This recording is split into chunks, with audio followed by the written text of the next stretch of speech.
కూడా బాగుంది మా పువ్వు చూడ ఎంత బాగుంది. ఎక్కడ ఉండాలి ఏడు పువ్వు. ఆ పువ్వు చూడ ఎంత బాగుందో. ఇది మామూలుగా ఇంట్లో పెంచుకోవచ్చు, ఇంటీరియర్ ప్లాంట్ కింద, లేదంటే బయట అవుట్డోర్ ప్లాంట్ కింద పెంచుకోవచ్చు. పువ్వు బాగుంది, చాలా బాగుంది పువ్వు. ఏం కాయ కూడా చూశాను, బుట్ట కాయ అది ఉండాలి. ఇక్కడ ఉంది కదా కాయ. చెట్టు పేరు ఏం పేరు?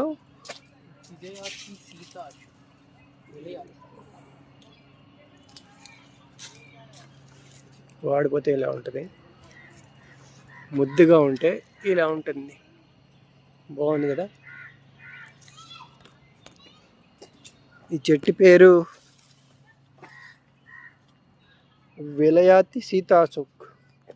సో నేను ఎప్పుడు చూడలేదు ఈ చెట్టుని, మీరు ఎప్పుడైనా చూసి లైక్ చేయండి. Thank you.